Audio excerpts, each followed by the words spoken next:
The most famous road system in the pre-Columbian world was not built by the Inca. The Inca found it. The network called the Qhapaq Nan, 40,000 kilometers of roads crossing mountains, deserts, and rainforests, gets attributed to the Inca Empire. But archaeologists have known for decades that the Inca built on a foundation that was already there, constructed by an empire that flourished and collapsed 500 years before the Inca existed. That empire is called the Wari. Almost no one outside archaeology has heard of them. They peaked around 700 AD.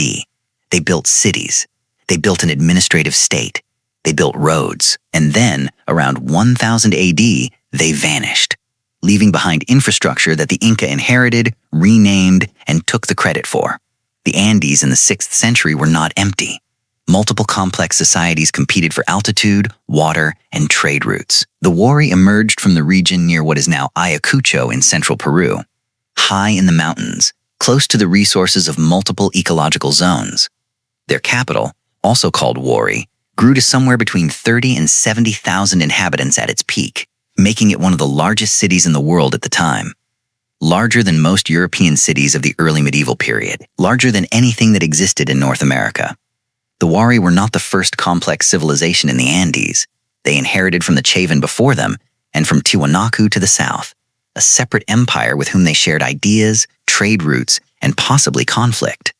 But the Wari did something that neither Chavan nor Tiwanaku had done at scale. They built a road network designed to hold an empire together. The Wari road system connected their capital to administrative centers across a territory stretching from the north of modern Peru to its southern border. The roads cut through mountain passes above 4,000 meters. They crossed coastal deserts. They linked the Pacific lowlands to the high-altitude grasslands and to the upper Amazon. Building roads in the Andes is not like building roads in flat terrain. The altitude kills animals and slows construction. The terrain shifts from vertical cliff to desert basin within a few kilometers. The Wari solved these problems with engineering. Staircases cut into solid rock, retaining walls on unstable slopes, raised causeways across swampy ground. Along the roads, the Wari built administrative centers. These are the sites archaeologists have excavated. Pikillaqta, near Cusco, Viracocha in the north.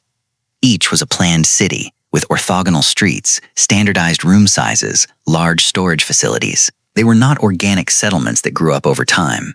They were administrative installations, placed deliberately along the road network. Pikillaqta is the most studied. It sits near modern Cusco, the city that would later become the Inca capital. It was built by the Wari around 600 AD, 500 years before the Inca arrived. The site covers more than 2 square kilometers. Its walls still stand in places. And when the Inca came to Cusco, Pikillaqta was already there, already ancient, already waiting. The administrative system the Wari built was revolutionary for the Andes. They used a labor tribute system. Citizens owed the state a portion of their labor, and in return, the state stored food and goods in centralized warehouses distributed along the road network. If you worked for the Wari state, you were fed from those warehouses. The Inca called this system Mita. They did not invent it. The Wari also used textiles as administrative records. Woven into complex patterns, Wari textiles encoded information about tribute, population, and resources. They were the bureaucratic database of a pre-literate empire. The Inca later used knotted strings called quipu for the same purpose. Both systems solved the same problem. How do you run a large empire without writing? Wari art tells us what they valued. Their iconography is dominated by a single powerful figure, the staff god, a frontal figure holding staffs, often with radiating headdresses. This image appears on Wari textiles, ceramics, and stonework from one end of their empire to the other. It suggests a shared religious system that helped bind their vast territory together. But we do not know what the Wari called themselves. We do not know their language. We do not know their creation stories or the names of their rulers. Wari is what modern scholars named them, derived from the site name. We have no written records from the Wari. Everything we know comes from what they built and what they left behind when they left. What they left behind is remarkable. In the highlands near Cusco, excavations have found Wari storage facilities that still held dried food when archaeologists opened them. Quinoa, freeze-dried potato, dried meat. Food stored by an empire that collapsed 1,000 years before it was found. The Wari invented freeze-drying. They called it the same landscape. They found the same solutions. Around 1000 AD, the Wari Empire collapsed. Why is not fully understood. Drought is a strong candidate. The Andes experienced severe climate shifts around this period. Political fragmentation is another. There is evidence of the abandonment of major administrative centers, of road segments falling out of active use, of populations dispersing from cities back into smaller communities. The collapse was not violent in the way some ancient collapses are. There are no clear signs of conquest. No foreign army swept in and burned the cities. The Wari state seems to have dissolved, slowly, incompletely, leaving its infrastructure intact even as the institutions that built and maintained it faded away. The roads remained. The storehouses remained. The administrative centers stood empty.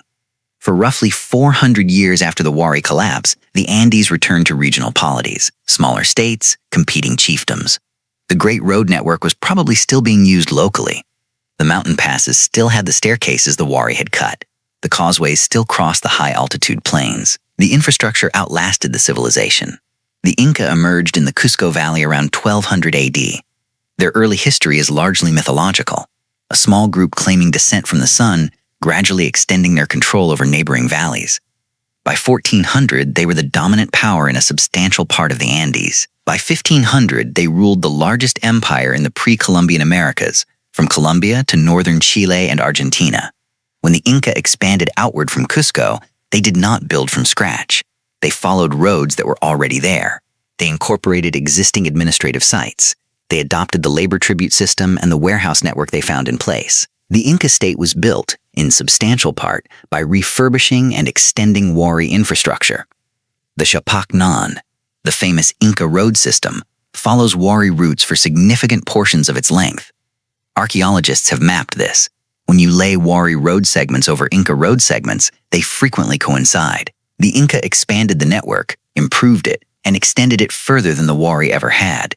But the skeleton was already there.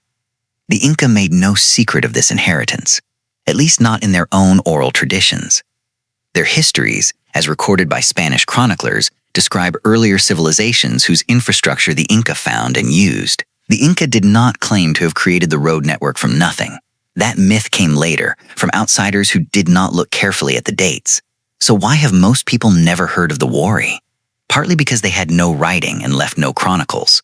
Partly because the Inca built on top of them, making it easy to attribute everything to the more recent, better documented empire. And partly because the Wari collapsed cleanly enough that they left no political successors to carry their memory forward. The Inca, by contrast, were present when the Spanish arrived in 1532. The Spanish wrote about them. European scholars read those accounts. The Inca entered the historical consciousness of the outside world. The Wari did not. But the archaeology is clear. The dates are clear. Pikillaqta was built by the Wari around 600 AD and abandoned long before the Inca arrived. The road segments beneath Inca roads are demonstrably older. The storage system the Inca used traces back to Wari precedents. The empire that the Spanish encountered was built on foundations laid by people whose name the Inca themselves may not have remembered. There is an argument, sometimes resisted but hard to dismiss, that the Inca should be understood partly as a Wari revival, not a direct continuation. 400 years is a long time, and much was lost. But the Inca were building in the same landscape, solving the same problems, using many of the same solutions. Whether by cultural memory, by necessity, or by simple geography, they arrived at the same answers. The roads themselves are extraordinary objects. Wari road construction in the mountains involved cutting staircases into solid rock, steps that still exist today, still used by local communities who do not always know what they are walking on. The engineering has outlasted the civilization that produced it by more than 1,000 years. When Hiram Bingham rediscovered Machu Picchu in 1911 and presented it to the world, he was right that it was an Inca site. But Machu Picchu sits in a Wari corridor. The road that reaches it follows a route that was old before the Inca were born. The history Bingham was telling was incomplete, not wrong, but missing its first chapter. Modern archaeology has been slowly reassembling the Wari story. The sites are being excavated. The dates are being established. The road segments are being mapped. What's emerging is a picture of a civilization that solved the Andes before the Inca did, and received no credit for it because they dissolved before anyone came to write down what they had built. The credit question matters because of what it tells us about how civilizations build on each other. The Inca did not spring fully formed from nothing. They inherited a landscape that had been organized, connected, and administered. The infrastructure they found made their empire possible in the time frame they had. Without the Wari, the Inca road system might have taken another century to build. Every kilometer of the Qhapaq Nan that has a Wari layer beneath it is an argument against the story that great achievements happen suddenly, from nothing, by singular actors. The Inca road system is one of the great engineering achievements of the ancient world. It is also a palimpsest, a new text written over an older one that you can still read if you know where to look. The Wari built roads across South America while Europe was in the early Middle Ages. They administered an empire without writing while the Byzantine world was composing theology. They solved the Andes. Then they disappeared. The Inca found their roads, made them famous, and became one of history's most celebrated civilizations. The Wari are still waiting for their name to become as well known as their roads.